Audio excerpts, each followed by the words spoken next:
Nshuje buri wese unkurikiye kuri Unity Star TV cyangwa se US TV. Nubundi turi mu kiganiro cya Top 5 Hit Song. Ni za ndirimbo zahize izindi cyangwa se za ndirimbo ziyoboye izindi. Rero mu gace twakoze ubushize twari mu ntara y'Iburengerazuba, bivuze ko iyi Top 5 iraza kuba nubundi iri kwibanda mu gace k'Iburengerazuba twari turimo nubundi. Hanyuma mu byo tuba tugomba kugenderaho ndaje mbigusomere, kambanze nisuhuiza abantu muri mu mujyi wa Kigali, abari inyuma ya Kigali mu ntara zitandukanye, Iburasirazuba, Iburengerazuba, Amajyepfo, Amajyaruguru.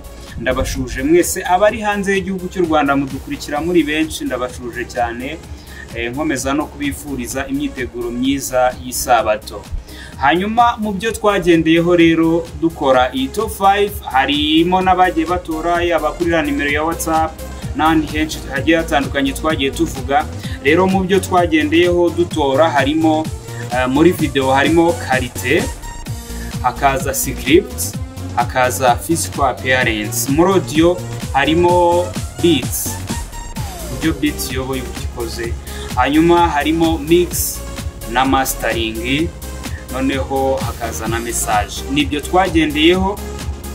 Rero uru rutonde cyangwa se iyi Top 5 Hit Song ntago igamije ihangana, ahubwo ni uguha felicitation abantu baba bakoze neza, kandi niba umuntu yakoze neza niko biba bikwiye kugenda no mu bindi usibye no muri ibi ngibi.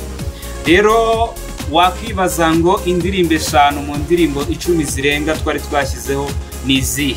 Nizo ugiye kumva dukurikije uko abantu bagiye batora. Ngo ndabiza abantu murimo mwibaza yes, murimo mwibaza uko bimeze. Twagiye ku ndirimbo ya 5.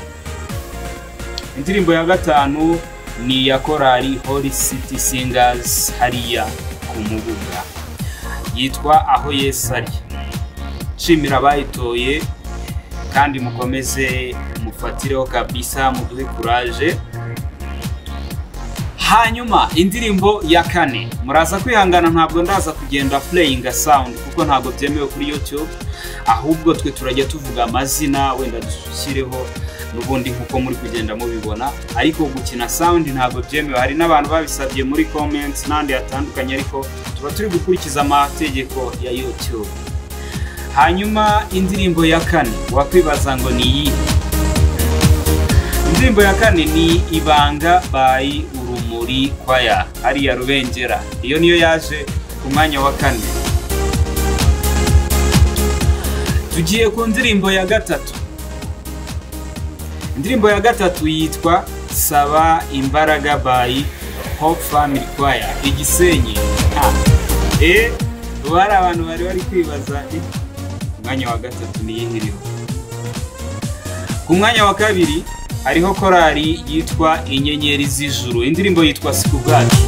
Nshimira n'abatoye bayitoye kabisa, uraje cyane. Harabura indirimbo ya 2. Indirimbo yaje ku mwanya wa 2 ni mutore minota mikeya gutora. Urumva wari yihe yaje ku mwanya wa 2?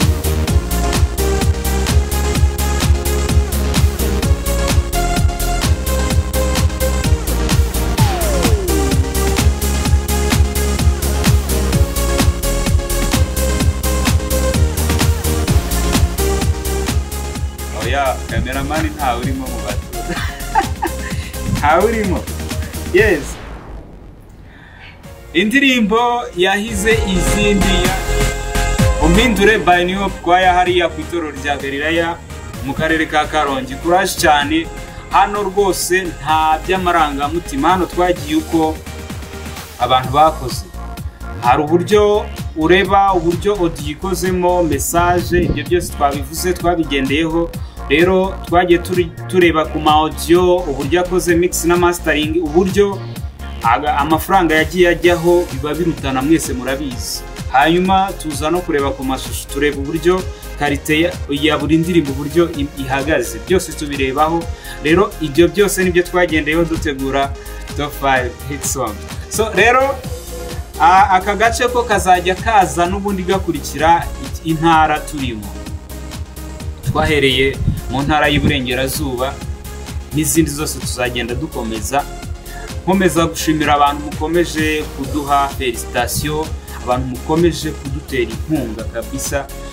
Uwiteka abaho umugisha. Ikiganiro cyo nakagaruka, nge narinje kubagezaho top 5 hit song nkuko nabibasezeranyije.